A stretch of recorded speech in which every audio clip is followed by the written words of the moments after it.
আজ বানাবো আর মাছের চিলি ফিশ।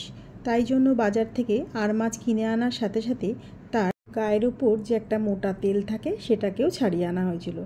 এইবার মাছগুলোর গায়ে বেশ কিছুটা ভিনিগার মাখিয়ে আধ ঘন্টার জন্য রেখে দেব। তারপর একটু ধুয়ে নিয়ে সবকটা মাছকে ছোট ছোট টুকরো করে কেটে নেব।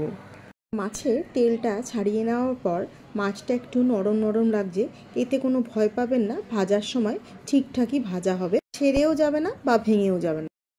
আমরা মোটামুটি সকলেই জানি ভিনিগার মাংস বা মাছের গায়ে মাখিয়ে রাখলে আষ্টে গন্ধটা চলে যায়। সবকটা মাছ বেশ টুকরো করা হয়ে গেছে। এবার বাটিতে তুলে নিয়ে প্রথমেই এর গায়ে মাখিয়ে নেব আদা আর রসুনের পেস্ট। আদা রসুনটা একসাথে বেটে নিয়েছিলাম, আর বড় চামচের 1.5 চামচ মতো আদা রসুনের পেস্ট এখানে দিয়ে দিলাম। আর এর সাথে দিয়ে দিচ্ছি কালারের জন্য বেশ খানিকটা কাশ্মীরি লাল লঙ্কার গুঁড়ো, আর 1 চামচ মতো গোলমরিচের গুঁড়ো, আর একটা গোটা ডিম, আর বেশ খানিকটা সয়া সস দিয়ে দেবো প্রয়োজন মতো নুন। এখানে খুব বেশি নুন ব্যবহার করব না, যেহেতু সয়া সসটা দিয়েছি তার মধ্যে একটা নুনের ভাব থাকে, এই জন্য অল্প পরিমাণে নুনটা ব্যবহার করব। এবারে দিয়ে দিলাম 2 চামচ মতো ময়দা। এখানে ময়দার বদলে কর্নফ্লাওয়ারটাও ব্যবহার করতে পারেন।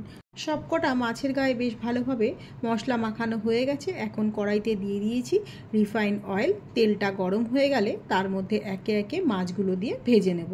একটু লাল করেই ভাজবো, এতে খেতেও বেশ ভালো লাগবে।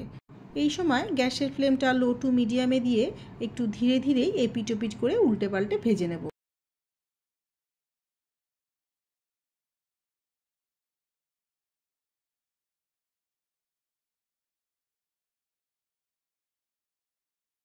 মাছের 2 পিঠই বেশ ভালোভাবে ভাজা হয়ে গেছে, এবার তুলে নিচ্ছি। এই তেলের মধ্যেই দিয়ে দিচ্ছি বেশ খানিকটা কুচনো আদা, বেশ খানিকটা কুচনো রসুন। আদা আর রসুনটা একটু ভাজা হয়ে গেলে তার মধ্যে দিয়ে দিচ্ছি আগে থেকে কেটে রাখা ক্যাপসিকাম আর পেঁয়াজ, আর দিয়ে দিচ্ছি স্বাদ অনুযায়ী লবণ, আর 1 চামচ টমেটো কেচাপ, 1 চামচ কাশ্মীরি লাল লঙ্কার গুঁড়ো, আর 1 চামচ মতো সয়া সস। এবার সব কিছু বেশ ভালোভাবে মিশিয়ে নিয়ে 2-3 মিনিট রান্না হতে দেব। পেঁয়াজ আর ক্যাপসিকামটা একেবারেই নরম করে ভেজে নেব না, এমনভাবে ভাজবো যাতে মুখে খাওয়ার সময় একটু শক্ত শক্ত মনে হয়, এতে টেস্টটা অনেক বেশি ভালো লাগে। এইবার দিয়ে দিচ্ছি ভেজে রাখা মাছটা দিয়ে আবারও সব কিছুর সাথে মিশিয়ে নেব, আর দিয়ে দিলাম এখন বেশ খানিকটা কুচনো কাঁচা লঙ্কা। আরও ভালোভাবে মিলিয়ে নিয়ে এর মধ্যে দিয়ে দিচ্ছি 1 চামচ মতো কর্নফ্লাওয়ার। আগে থেকেই কর্নফ্লাওয়ারটা গুলিয়ে রেখেছিলাম। এবার আবারও সব কিছু মিলিয়ে নিয়ে 1 থেকে 2 মিনিট নাড়াচাড়া করে নামিয়ে নেব। খুব একটা বেশি গ্রেভি রাখবো না, আজ একটু ড্রাইভাবে চিলি ফিশটা রেডি করব।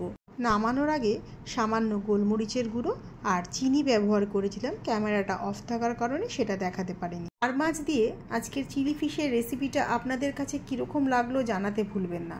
আর উপর থেকে দিয়ে দিলাম বেশ খানিকটা ভাজা তিল। যদি ভালো লেগে থাকে তাহলে বাড়িতে একবার ট্রাই করে দেখতে পারেন।